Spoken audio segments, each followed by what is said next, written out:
कर्तव्यनिष्ठ माननीय प्रधानमंत्री श्री नरेंद्र मोदी जी का कर्तव्य भवन में बना हुआ कर्तव्य पथ पे चलने वाला ये बजट का मैं पूरा स्वागत करता हूं। जिस प्रकार से माननीय निर्मला सीतारमण जी ने लगातार 9वीं बार अपना बजट रखा है, ये भारत सरकार की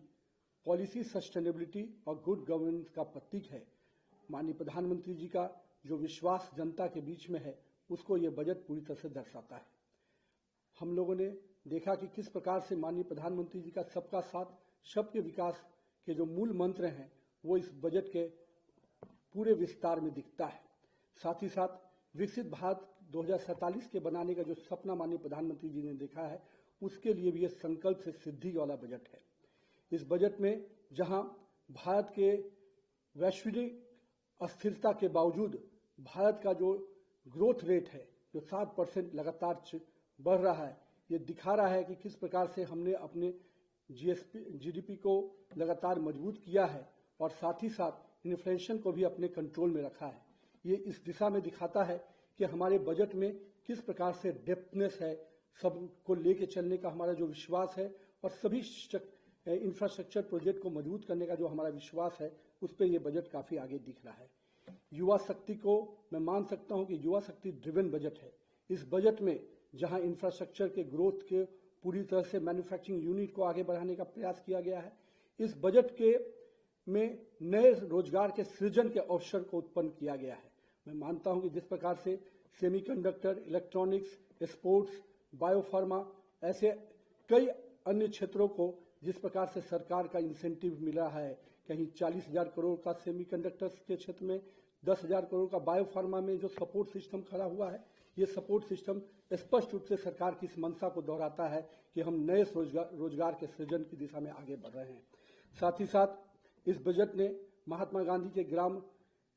स्वरोजगार पहल को भी दिखाया है। इस पहल से जहां हमारे बुनकर, हमारे छोटे कुटीर उद्योगों को इसका लाभ मिलने जा रहा है और ग्रामीण क्षेत्रों के रोजगार को मजबूत करने की दिशा में यह बहुत बड़ा कदम है। साथ ही साथ टूरिज्म और कल्चरल सेंटर को भी विकसित करने का जो सपना माननीय प्रधानमंत्री जी देख रहे हैं, लगातार उस दिशा में सरकार का ये बजट उस पहल को दिखा रहा है। साथ ही साथ हम कह सकते हैं कि 20 नए वाटरवेज के निर्माण का जो पहल है, वो कहीं ना कहीं हमारे नए ट्रांसपोर्ट के दिशा को खोलता हुआ बजट दिख रहा है। जहां अब तक हम लोग एयरवेज, रोडवेज पर काम करते थे, ट्रेन पे काम करते थे, रेलवे पे काम करते थे, और हम वाटरवेज की दिशा में भी बेहतर अवसर के साथ आगे बढ़ रहे हैं। पटना और बनारसी को शिप रिपेयरिंग सेंटर के रूप में विकसित करने की जो योजना माननीय प्रधानमंत्री जी ने बजट में दिखाई है, उससे कहीं ना कहीं इन इलाकों में भी बहुत बड़ा नए रोजगार के सृजन होंगे। हम कह सकते हैं कि नारियल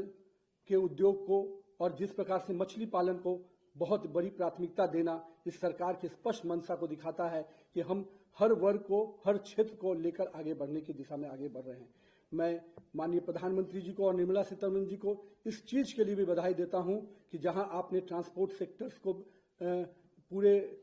आगे बढ़ाने में आपने बड़ा कदम उठाया, आपने बजट में बड़ा आकार दिया, वहीं डिफेंस सेक्टर को आपने 7.8 लाख करोड़ के बजट से स्पष्ट संकेत दिया है कि हम देश के सुरक्षा के साथ कोई कंप्रोमाइज नहीं कर सकते हैं। तो मैं मानता हूं कि इस बजट ने समाज के हर वर्ग को विकास के साथ जोड़ना, समाज के हर वर्ग को लेके चलने की जो मंशा माननीय प्रधानमंत्री जी की रही है, वो मंशा हम सबको दिख रही है। और हम कह सकते हैं कि आज के इस बजट से समाज का हर वर्ग, चाहे वो युवा हो, महिला हो, नारी हो, मध्यम वर्ग हो, सबके लिए माननीय प्रधानमंत्री जी ने इस बजट में आकार दिया है। इसके लिए मैं माननीय प्रधानमंत्री जी को और माननीय वित्त मंत्री